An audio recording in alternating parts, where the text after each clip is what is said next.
புராணம். சிவபெருமானின் கோபத்திற்கு ஆளாகும் கணன். நந்தி தேவருடன் வந்த சிவகணங்கள் கணனை சுட்டிக்காட்ட அவருடன் இருந்த மற்ற கணங்களும் நந்தி தேவரும் மிகுந்த கோபத்துடன் கணனை தாக்க முற்பட்டனர்.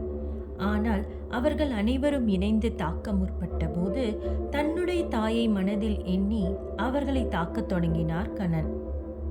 அதை சற்றும் எதிர்பாராத சிவகணங்கள் பாலகனின் ஒவ்வொரு தாக்குதலையும் கண்டும் பிரமித்து நின்றனர். கணன் தாக்கும் வேகத்தையும் அவனுடைய யுக்திகளையும் கண்டு இவன் சாதாரண மாணவனாக புலப்படவில்லை, இவன் ஒருவனை நம் அனைவரையும் சாதாரணமாக எதிர்த்து நிற்கின்றான், இவனை வெல்வது என்பது சுலபமாக தெரியவில்லை.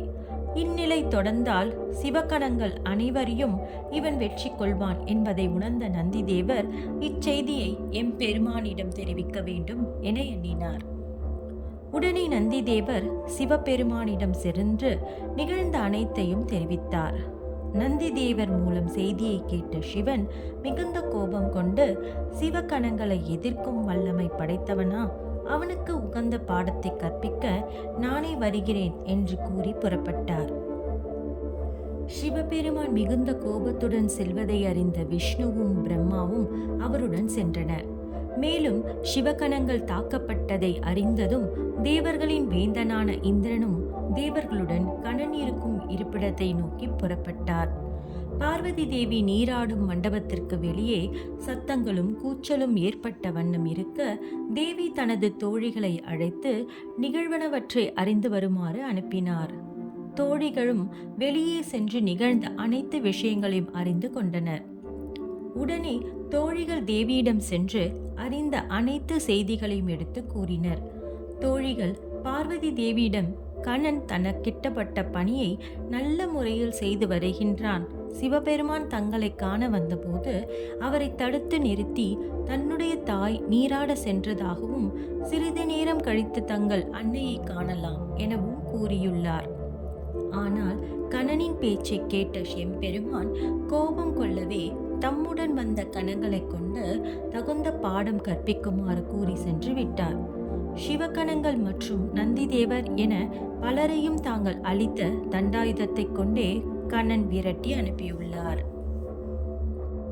உடலில் பல காயங்கள் ஏற்பட்ட இந்நிலையிலும் தாங்களிட்ட கட்டளையை நிறைவேற்றியதோடு இன்னும் எவரெல்லாம் உள்ளீரோ வாரீர் என மிகுந்த உத்வேகத்துடன் கூறுகின்றார். மேலும் பிரம்மதேவரும் விஷ்ணுவும் இங்கு வந்து கொண்டிருப்பதாக கூறினார்கள். தோழிகள் கூறியதை கேட்ட பார்வதி தேவி மிகுந்த மகிழ்ச்சியும் பெருமிதமும் கொண்டார். ஆனால் ஒரு சிறிய பாலகனிடம் மோதிய சிவகணங்களின் செய்கையை நினைத்து மிகுந்த கோபம் கொண்டார்.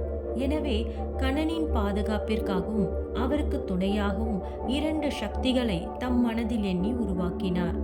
பார்வதி தேவி தான் உருவாக்கிய 2 சக்திகளிடமும் கணன் சிவகணங்களுடன் போர் புரிந்து கொண்டிருக்கின்றான். சிவகணங்களால் கண்ணனுக்கு எவ்விதமான பாதிப்புகளும் ஏற்படா வண்ணம் அவனுக்கு துணையாக இருந்து காத்து வர வேண்டும் என உத்தரவினை பிறப்பித்தார். தன்னை உருவாக்கியவரின் உத்தரவினை ஏற்ற அச்சக்திகள் கண்ணனுக்கு துணையாக இருப்போம் என கூறி தேவியிடம் இருந்து விடைபெற்று சென்றன. மும்மூர்த்திகளான சிவன், திருமால் மற்றும் பிரம்மா ஆகியோர் கண்ணனை காண புறப்பட்ட வேளையில் தன் தந்தையிடம் சென்று கார்த்திகேயன் பணிந்து அவனை அழிப்பதற்கு தாங்கள் செல்ல வேண்டுமா, நான் சென்று வருகிறேன் என்று கூறி அனுமதி கேட்டார். ஓம் நம சிவாய.